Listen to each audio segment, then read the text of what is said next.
This is the time to pack up everything. You are in ancient Mesopotamia. You're wealthy, you have livestock, you have relatives, but you're being promised something better. You start walking with everything and everybody for 1,200 miles in a direction you've never been. This is the journey of Abraham, a real journey through the world of Middle Bronze Age. He faced powerful kings, famine, and personal tragedy. But through it all, he carried a secret. God had given him a promise, a blueprint for a new type of nation, one that didn't depend on walls and armies. And the secret of that blueprint is a straight line of truth. But where will this be built? I'm Mr. Hull, and this is Ancient History.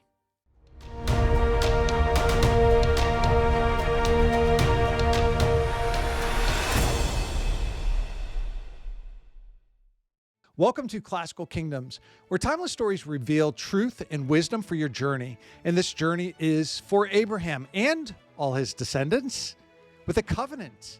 That covenant in Canaan, Abraham's Mesopotamian world is being left behind. It's a place where the beliefs in many gods were chaotic. They had this cycle of battles, fights. And if you lived there, supposedly your purpose was to simply serve these gods, kind of like their slaves, who themselves were born from violence and chaos in a battle that created everything, supposedly. This was the worldview of the mighty empires of Mesopotamia 4,000 years ago, but in the heart of that empire, Abraham received a completely different vision from God. He was told the journey of life is not circular chaos, but it's a line of truth. It's a journey with a moral purpose. The belief is that the guide is an ethical God who created. And this is a revolution in thought that's going to change the world forever. But how could this new idea survive when every other people group was so different from you? If you were there with Abraham, what would you try to do? The answer comes with a new nation blueprint, a new kind of nation, set of virtues that didn't depend on a temple or a god king to guide, but a single monotheistic God instead. I want to make you a covenant expert, a Canaan expert. By the end of this lesson, you will see how this ancient story reveals something big with beliefs, faith, justice, in a nation. This is lesson number 10 in your ancient history course, and we're stepping into the story of covenant and Canaan to ask the big questions and discover how it shaped history and how it still shapes your journey. So in this lesson, first, we will discover Abraham's beliefs, the origins that Judaism was founded of creation, of the flood, Babel, and compare them to the Mesopotamian polytheistic version. Second, you will learn about the patriarchs like Abraham and the strongholds of Canaan during the Middle Bronze Age, like 2000 BC to 1750 BC. Third, we will follow Abraham's journey as a historical case study. We will examine records in Genesis and investigate archaeological evidence like the destruction of Sodom and his family tomb. And finally, we will explore the birth of this revolutionary monotheistic God concept with a countercultural blueprint, so we can reveal the timeless human truths that are embedded in the Abraham Covenant. Abrahamic people who follow this covenant, they have a set of virtues and understanding, and it's the bedrock for 3 world religions. By the end of this episode, you will level up as a classical scholar, a philosopher, maybe a theologian, and it takes you one step further on your classical journey. Did you ever finish a book or a movie and said, I could have told that story better? Something with a better message, a different ending. How would you retell a famous story to change the meaning entirely and to get people to go along with it? This is really what's happening with the book of Genesis. It's like a line through Mesopotamia, but it is altering everything about the way people see the world. The foundational stories of the Hebrew people, Abraham's people, were not conceived in a cultural vacuum. What is a cultural vacuum? They were not isolated. As they're migrating, as they're interacting with people and trading, they were a part of all these Mesopotamian cultures. They emerged from conversations and community and knowing the myths and the stories of these powerful Mesopotamian gods, which influenced the culture. Well, here's one belief: the story of creation.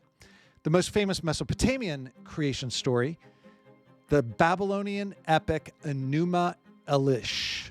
Enuma Elish, it begins kind of like Genesis. It's the pre-cosmos. It's a watery chaos. And in the story, the chaos is personified by two different gods, Apsu and Tiamat.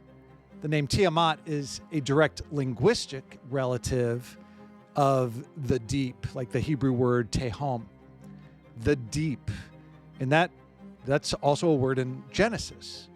Both accounts allow kind of a similar sequence of light, sky, dry land, celestial bodies, things in the sky, and finally humans.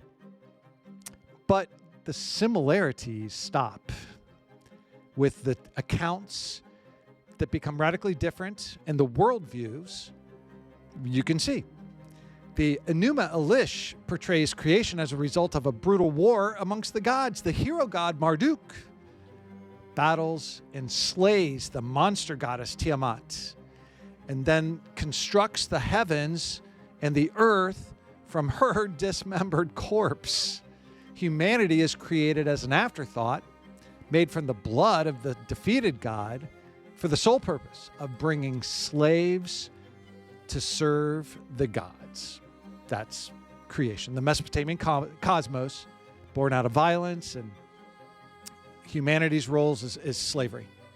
The Genesis account of Abraham's people offers something that really alters this worldview. There's no war in the gods, only a single, unopposed God, Elohim. He stands outside of the creation, and the universe is brought together by his spoken word. Let there be light. The process is orderly. It's peaceful. It's planned. It's declared good at every stage. And you know good is as a classical good that the Greek philosophers were aware of. It's providential. It's providence. What is providential? It's meant to be a certain way, and that way is good. At its pinnacle, the creation of humanity was not so that God would have slaves, but it was the very image of God, the likeness of God. Abraham was made in the image of God. That is a core belief. But the challenge with Genesis and this different worldview is demoting the gods of all their neighbors who were worshipped everywhere. This is what everybody was doing. Abraham's people is a very small group. For instance, the sun and the moon were powerful deities in Mesopotamia, Canaan, and other places too. The Genesis author performs the brilliant act of theological subversion. But Genesis changes the theology. What is theology? Theology, the root word theo, is God. Like theology, the understanding of God. And so take the sun and the moon and just make them things. Don't make them gods. So their divinity is gone. In Genesis, they are creations to serve humanity. This pattern continues in other narratives like the flood. The flood story in Mesopotamia, the Epic of Gilgamesh tells of the hero who was similar to Noah, and he was warned he needed to get a giant boat because there's a world-destroying flood coming. And so if you're familiar with the Genesis account, both of these will feature the hero, the family, the animals that are being saved on the boat. The boat rests on a mountain at the end, and they send out birds, they check for dry land. But in the Epic of Gilgamesh, gods decide to destroy humanity simply because people were being too noisy and they couldn't sleep. Self-serving, kind of selfish. So the other theology in Genesis, the flood is an ethical drama. The flood is a direct and just response to wickedness and violence of humanity. Noah is chosen not because of some whimsical reason, but because he was a righteous man. We see the ethics. And afterwards, God establishes a covenant. The first covenant, the rainbow is a promise. What is a covenant? Covenant is a very solemn promise, a special promise. And the rainbow was the promise to never again use the flood, use the water to destroy the earth. And so this is revolutionary. This is theology, divine justice with moral and predictable. It's not arbitrary. It's not because they can't sleep and disturbing their naps. But there is a straight line of truth. Finally, consider the Tower of Babel. In Mesopotamian civilizations, they loved their ziggurats. They loved making clay bricks. They make the bricks, they make the mortar, the bitumen mortar, and they do this themselves. And then they build the ziggurats themselves. And what if you built a really tall ziggurat? The goal was to make a name for themselves. Make a name for themselves. That is really representing a hubris, an excessive pride that they should be gods, that they should be the center, godlike power, and take control of their part of the earth. But in Genesis, this Babylon tall ziggurat, where they were trying to make a name for themselves, they used the Hebrew word Babel, which means confuse. It's like babbling speech, and all their languages were confused. They did not make a name for themselves. They were scattered, and their pride was knocked down. This change in theology about it's supposed to be a gateway to the gods. Instead, it's divine judgment. As a reminder, people are not gods. There's only one God. This is Abraham's people and the beliefs. It is a classical journey into history, virtue, and wonder. And this is the time we wonder, what would it be like to be monotheistic in a world that was not? They were polytheistic. But with those stories, narratives from many different cultures, the Genesis creation story, it stops the chaos and shows a peaceful creation from a single ethical God. The Genesis flood shows a moral judgment. The Tower of Babel, also there's a straight line of truth. And Abraham's people believe these things, and Abraham's departure is putting that world behind him. Have you noticed how much geography matters? Just when we meet new people, when we get to know, where are you from? What city? What neighborhood? It's the beginning of the stories we tell about ourselves to get to know people. Abraham is leaving what he knows, and he's really being told that he's promised a totally different kind of a nation. It's the Middle Bronze Age, so around the year 2000 BC, his journey begins as he leaves Ur, what he always knew. This is the great Sumerian city-state that's not so great anymore. We think by Abraham's time, the port city of Ur was no longer a port. You notice on the map, the ancient coastline, it silts up. It fills up as the rivers are draining. But that's not why Abraham's leaving. Remember, it's a promise that he was given to go to a land, a different place entirely, which would be very difficult. Now, Ur was known having a cult worship of the moon god, Nana. Nana had a great ziggurat shrine at the very top, and Ur was maybe the first best city. Abraham's family is going to travel north along the Fertile Crescent to go to Haran. He has relatives in Haran. Haran is a strategic city at the crossroads in the Fertile Crescent, major trade routes, what later would be like the Silk Road connection, and you're connecting Mesopotamia, Anatolia, Syria. But very crucially, Haran happens to be another major cult center for the moon god Nana. The religion, the culture, they all kind of go together. And you really wonder how difficult this would have been. You know, he had relatives there, but also a culture that he knew in Haran. And one more thing, he's going to get married. Before he continues the journey, because this is not the promised land, he's just stopping in Haran. He's getting married to Sarah. Okay, but this is not home, so keep walking. That's like the halfway point, as you can see from the map. Abraham is going to enter Canaan. As Abraham is entering Canaan, he already finds kind of a complex, fragmented set of powerful little village city-states. You know, way less significant than what we've been studying in Mesopotamia. The land is dominated by trade networks, but they're very independent. And there's heavily fortified city-states, Jericho, Hazar, Megiddo, Shechem.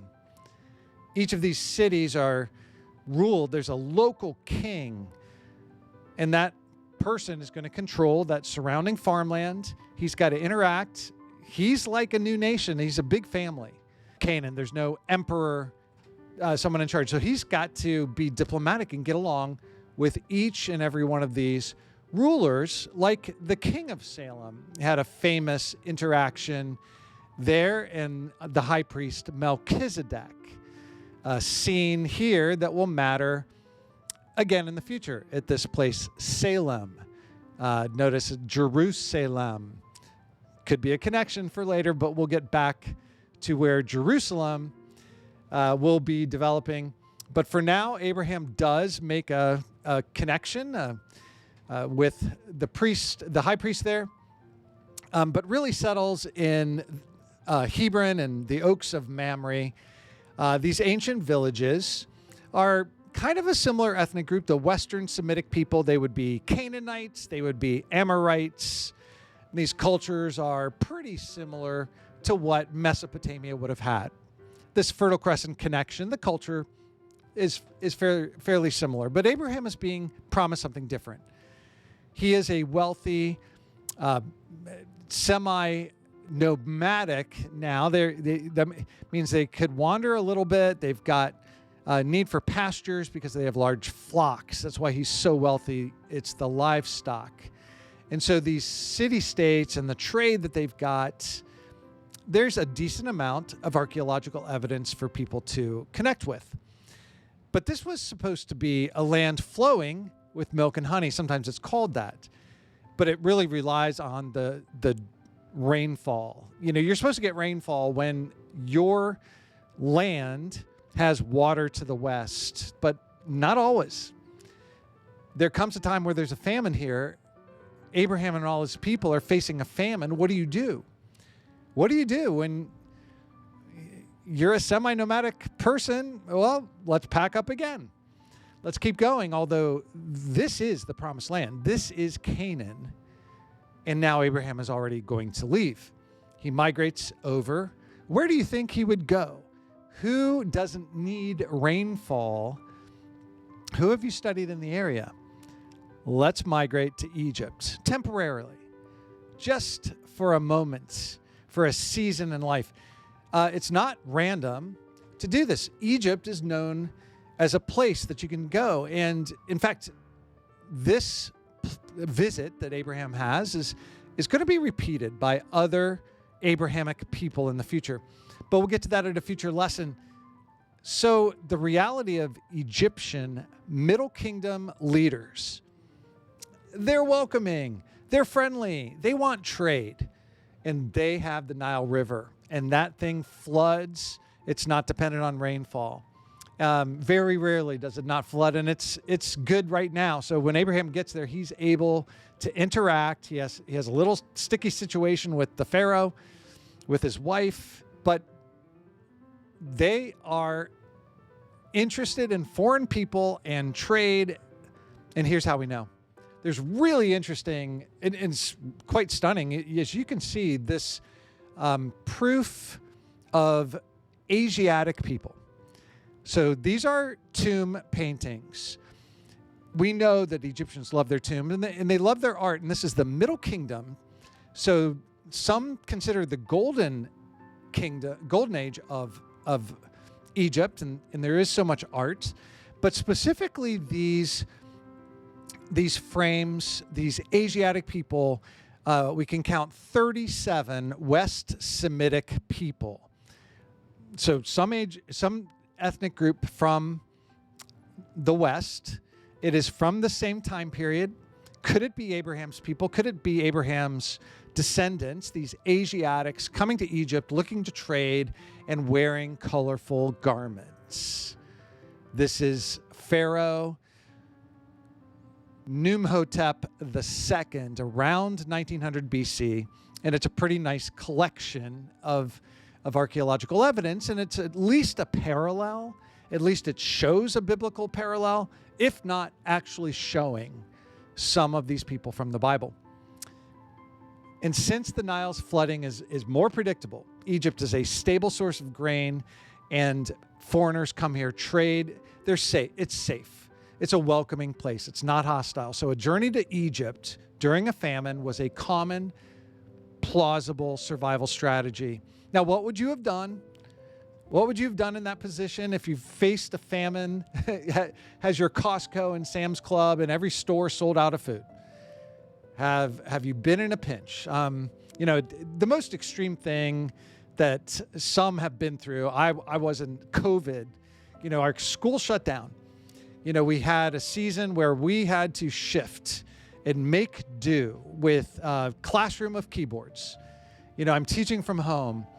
It was a short season, but it lasted too long. It wasn't what we wanted. It wasn't where we were supposed to be to get our mission done. And it does happen. Abraham will migrate back. He will bury his wife in a cave that you'll hear about later. But let us know now in the comments, what do you think is the most difficult challenge for someone moving like this? What are the challenges of going to a new and totally different country, especially with this culture clash that we are learning about the differences of Abraham's people, his journey to put behind the culture, the religious beliefs, worshiping the moon god. It's a thing of the past. The struggles of Canaan, getting there and having to go to Egypt right away, but he's going back to Canaan, and so are his descendants. Many overlaps with different lessons. There's 72 lessons in an ancient history course, classicalkingdoms.com. We've got them all mapped out for you. But I hope you enjoy the overlaps, the parallels to some of these other lessons Classical Kingdoms has to offer in your complete ancient history course. Abraham's covenant, the promise to be an entire nation that it's going to include a vast inheritance for his descendants. His descendants would number greater than the stars in the sky, or count up all the grains of sand in the desert. His descendants are going to be greater. Wow, that is a big build. Where are we putting this? Abraham keeps moving around. In this third segment, let's look at the records, the land, the archaeology, some evidence of this journey. That blueprint was supposed to have one straight line. What is it? It's a line of truth. It is a different God than the many idols from Mesopotamia. The Bible is an ancient text, and scholars do try to line up ancient texts and look at archaeology, look at other records. Like Mesopotamian moon god worship, we're pretty sure in in Haran, we have documentation, we have evidence, inscriptions. We know that Abraham's ancestors were worshiping other gods. The different records are lining up with each other. Those other gods didn't have the same reasons to flood the earth.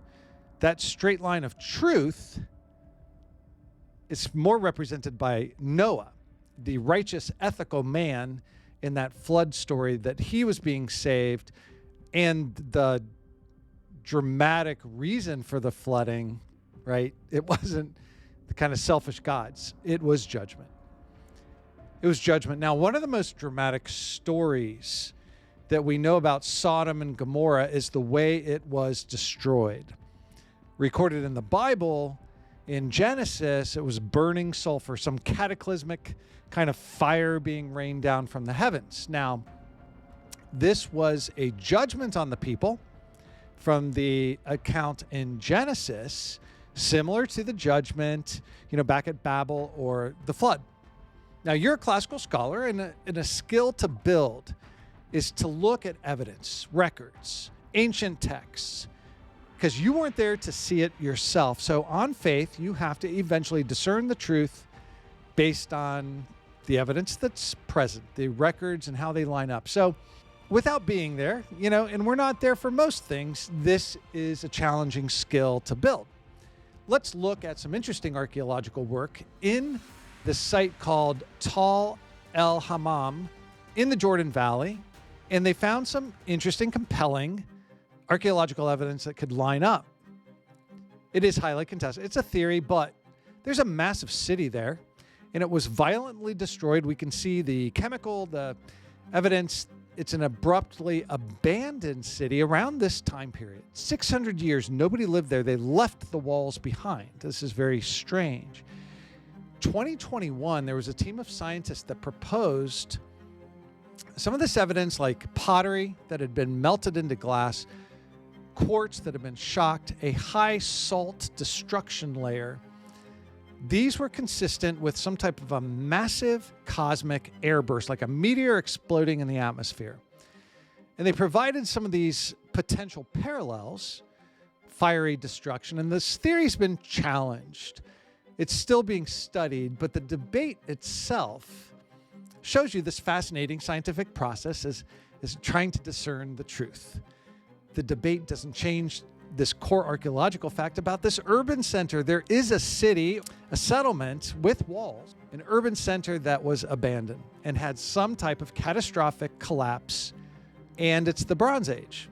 Other theories do persist, and earthquake could have done it, or volcanic, some sort of a natural bitumen sulfur deposit kind of eruption, but we find the chemical, the geological evidence there, the archaeological.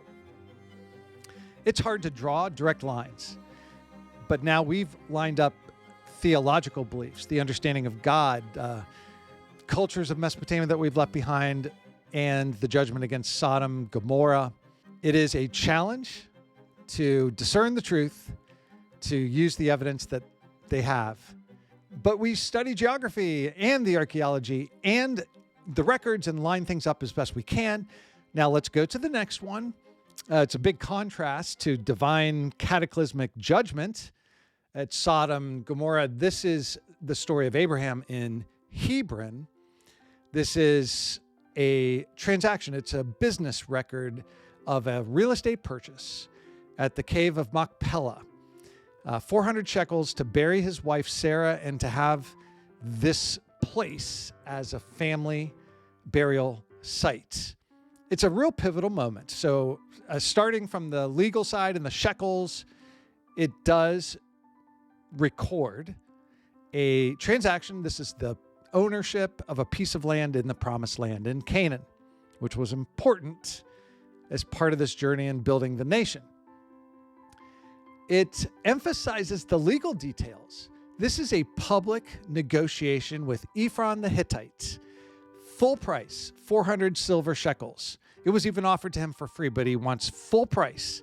And he weighs the silver shekels. They're not coins. It's a weight amount. I have a short video on this to explain what shekels are, but they're in front of witnesses that see the evidence that this was the correct amount, and it's an important historical record. But it's also a historical problem because Hittites in this place They're from way up in Anatolia. But we've already seen so many different city-states and cities led by kings. There's no empire here. There's no leader. So the presence of Hittites, could it be reasonable? What other evidence are we looking for on this trade route where many different cultures traveled? Do you think it's plausible?